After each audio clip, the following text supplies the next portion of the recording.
Welcome back to the 2-Minute Warning, episode 279. College football back on the block today, but we're going to start something new called Question of the Day. Stick around to the end to find the answer, but here's the question. Nick Saban has now won his 7th national championship in college football, 6th with Alabama. Who is the other team he has won with? Stick around to the end to find out. But the video today, 2019 LSU team led by Joe Burrow, and 2020 Alabama Crimson Tide led by Mac Jones, Devonta Smith and Najee Harris. Who wins that matchup, Jay? Not to really oversimplify things, but looking at these teams offensively, in the receiving core, you can really pick and choose. You really can't go wrong with either. Alabama having Jalen Waddle, even though he was out due to injury most of the season, we still know the talent is there, along with Devonta Smith, Heisman winner. Then on the other side of the football, LSU having Jamar Chase and Justin Jefferson. I have to say, receiving core, I'd probably go with Alabama. You got to figure they have a Heisman winner. And really, even though Justin Jefferson is this amazing rookie in the NFL, might be a top 10 receiver in the NFL, might be rookie of the year in the NFL, on LSU, he had talent, but he wasn't to the same par he is now. I definitely think he took a jump into the NFL. So receiving core, I do think Alabama has the edge. And then even the backfield, I think I'd take Najee Harris over Clyde Edwards-Helaire. Just that's more of a personal preference because Clyde Edwards-Helaire is more of a bullpen type of runner.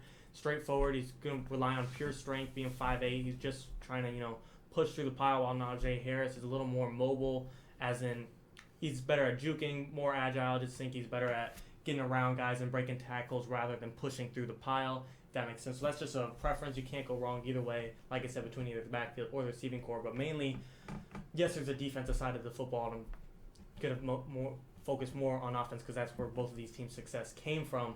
Quarterback, Joe Burrow, number 1 overall pick. Mac Jones, stud of a dude, great talent in quarterback, but he might fall out of the first round of the NFL draft. While that might not happen, he's still not even close to the same par as Joe Burrow. Joe Burrow was the easy number 1 pick last year, no matter who was in the NFL draft, and Mac Jones isn't even close to that level. Coaching staff, Coach O is an amazing coach, but Nick Saban, like Carson said, just for the question of the day, has 7 championships. No other coach is really pushing that like Nick Saban does, unless you consider Bill Belichick from the NFL. But in college, Nick Saban's one of the one and only. He's at his own tier for college coaches, so I had to give him the par there. But back to my consensus, I do think LSU, having Joe Burrow, really is better than Alabama, just because, yes, Alabama might outrank him in pretty much everything else on offense, but when you consider the most important position, most important player on your team, I'm going to roll with the team that has a better quarterback. When the rest of the things you compare are neck and neck, I'm going to roll with the advantage at quarterback for sure in Joe Burrow. I respect that, but I'm going to have to go the other way. I think that this Alabama team we saw this year could arguably be one of the best teams in college football history. You got probably one of the best wide receivers to ever play in Devonta Smith and one of the best quarterbacks to ever play in Joe Burrow. 2 different positions, but they both were record setters. I think this Alabama team set so many records and so many awards that I'm going to have to give it to them. Najee Harris set an all-time SEC touchdown record with, I think, 30 last night. He is so large and can still move so quickly that he just has an edge over Clyde Edwards-Helaire. And when you look at the receiving core, you did mention Jefferson and Jamar Chase, but I think that they also had Thaddeus Moss, I think. Another good, solid receiver. But if you look at the Alabama, they have so many good, talented guys. They had Waddle, who's expected to be the number 1 receiver this year, and then they ended up having a different one in Devonta Smith. They also got Mechie, I believe, who stepped up and played a huge role. Some amazing tight ends for that team. Offensively, I love Alabama this year. I think I'm going to have to take them, given the slight edge over Joe Burrow and the LSU Tigers. And defensively, I think we saw Alabama shut down teams this year. LSU did hold teams to a few points, but were not as dominant on that side of the ball as Alabama was this year. Alabama, I think, 2 games in a row, they held their teams to 3 points, and scored about 60. That's really difficult to do. Joe Burrow and the LSU Tigers, their defense was solid, but their offense was their main attack.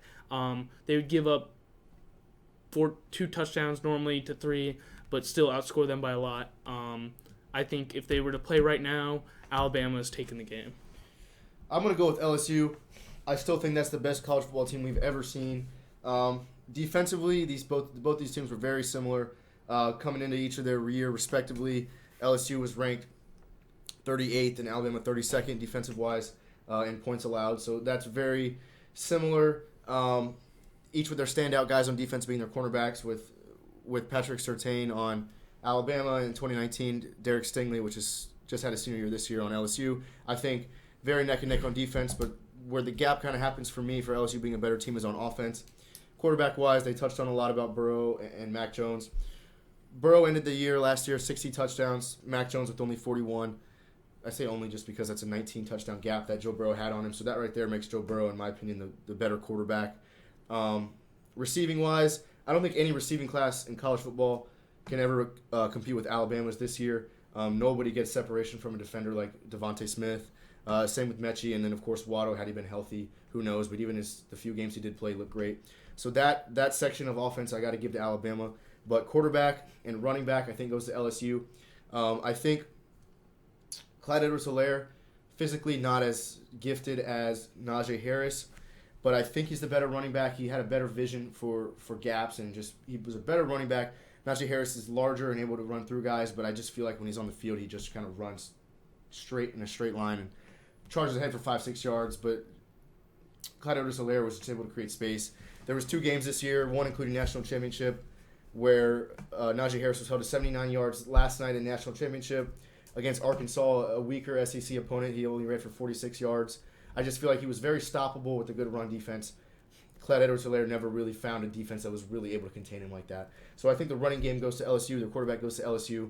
And they had receivers, LSU, that were nothing to laugh at between Jamar Chase, Thaddeus Moss, and then, of course, Justin Jefferson, who's a star in the NFL. So, again, I think Alabama's receiving class was better, but in all other aspects, especially offensively, that LSU team was better and they'd win a matchup. I'm going to have to disagree with that. Running backs, I was looking at Clyde Edwards-Helaire's stats last year. He had 16 touchdowns. I think Najee Harris had 25 rushing touchdowns. I think that this Alabama team was more well-rounded, being able to give that ball to Najee Harris and score so many times, while the LSU team last year relied mainly on the pass attack. I think that's a good point, but I think it was Edwards-Helaire that was able to open that up. I mean, we watched last night. I know the first touchdown that Najee Harris had was a half-yard run from the fourth and inches. So, I mean, it kind of goes both ways. Joe Burrow had 60 touchdowns, where Clyde Edwards-Helaire had less touchdowns. Now this year, Mac Jones less, and Najee Harris more. So it just different type of offenses a little bit. But I think if I'm choosing a better running back, I'm still gonna go Clyde. Yeah, I mean, I'm still gonna stick with the LSU Tigers. Like Wade said, when he's comparing how well they scored in the regular season against those cupcake teams, to me, it doesn't really matter if you win by 30, 40, or 50. It's pretty much all the same margin at that point. Really not going to knock the team if they win by 45 points versus 52 points at that point. But I think a greater comparison is how they did it in the big games. And in my opinion, LSU in the championship last year played a Clemson Tigers team that is better than the Ohio State team that Alabama played this year in the championship, having Trevor Lawrence over Justin Fields. Yes, that matchup was different this year, but both Clemson and Ohio State were complete different teams this year. And I think Clemson was much better last year than Ohio State was this year. And Joe Burrow and the LSU Tigers took them down, and yes, they both won, but I do think LSU took down the bigger competition just as easily. I don't want to say just as easily, but just as fairly as Alabama did last night. Another factor I want to mention is the all-SEC schedule that Mac Jones had to play, and they did play less games than Burrow. How many games did Burrow play last year? I think 16, 15. So I think I think they were 13-0.